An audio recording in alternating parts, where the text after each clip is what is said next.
Merci, Monsieur le Président. Je m'excuse, Monsieur le Président, ça me fait plaisir de prendre la parole concernant ce projet de loi.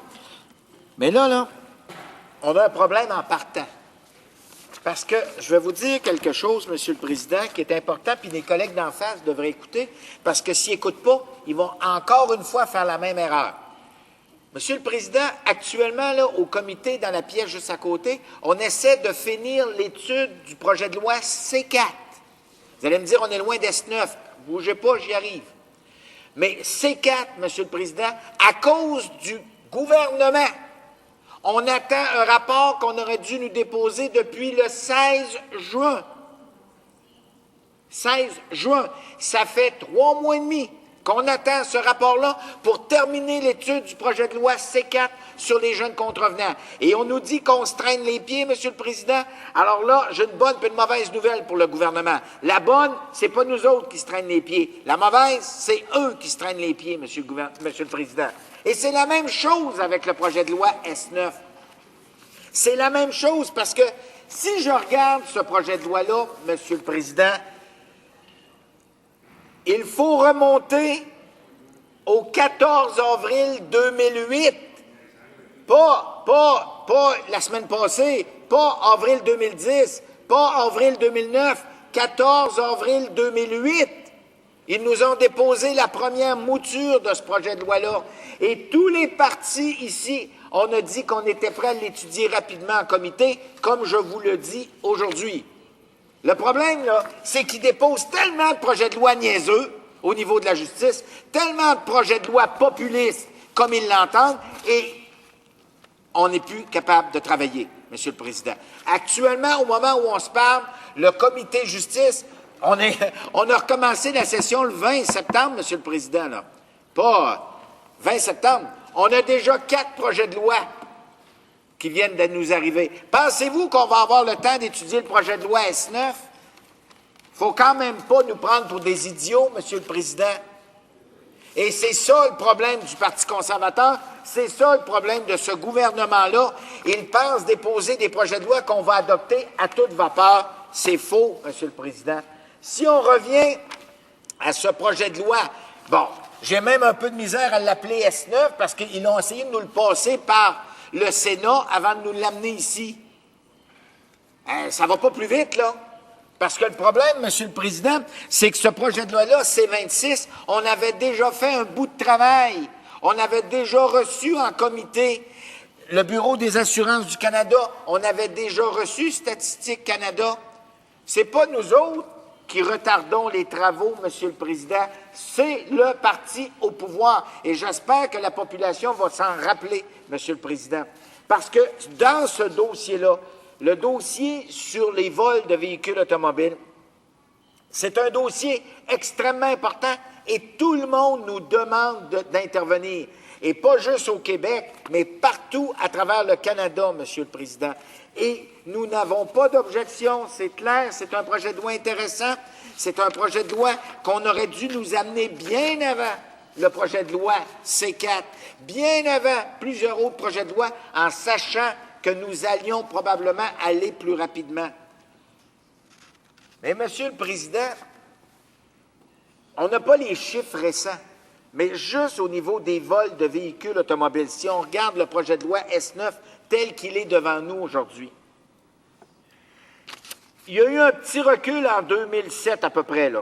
Mais le vol de véhicules moteurs demeure une des infractions les plus courantes au Canada, et là, particulièrement chez les jeunes de 15 à 18 ans.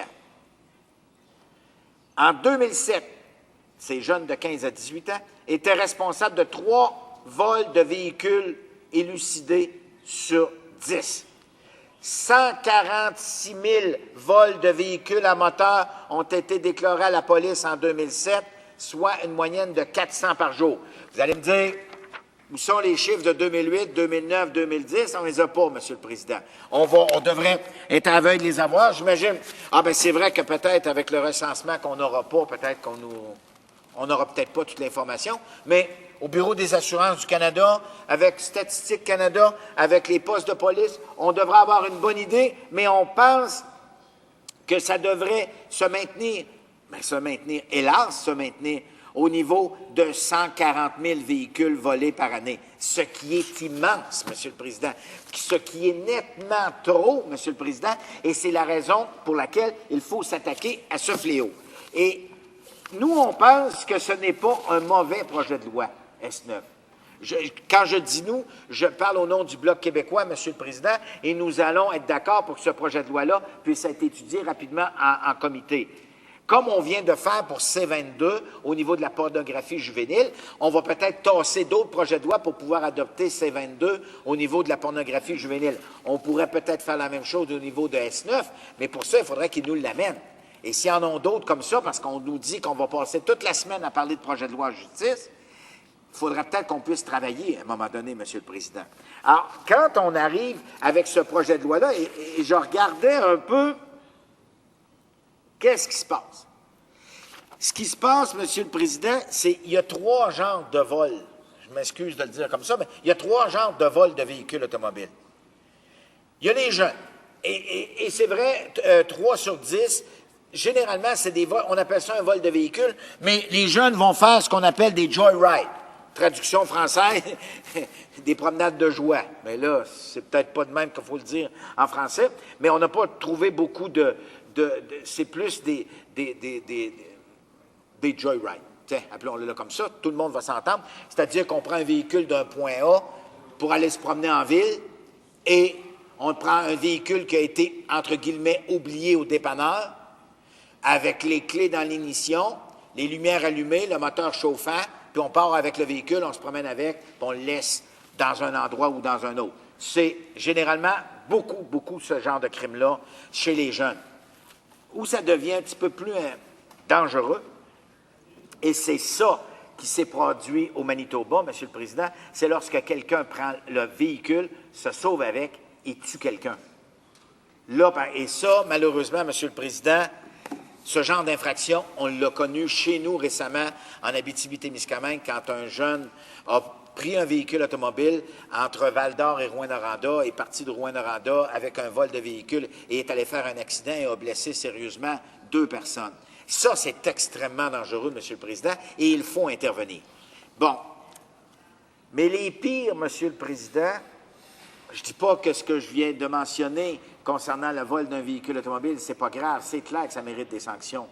Mais c'est lorsqu'on vole des véhicules automobiles, et il y en a plusieurs sortes, il y en a 2 façons importantes. Le vol de véhicules automobiles pour le défaire en pièces détachées, qu'on fait, et c'est là que rentre en ligne de compte le crime organisé, M. le Président, parce que ces individus passent des commandes. Passent des commandes pour avoir tel genre de véhicule automobile qu'ils défont en morceaux. Donc, le voleur, ça va.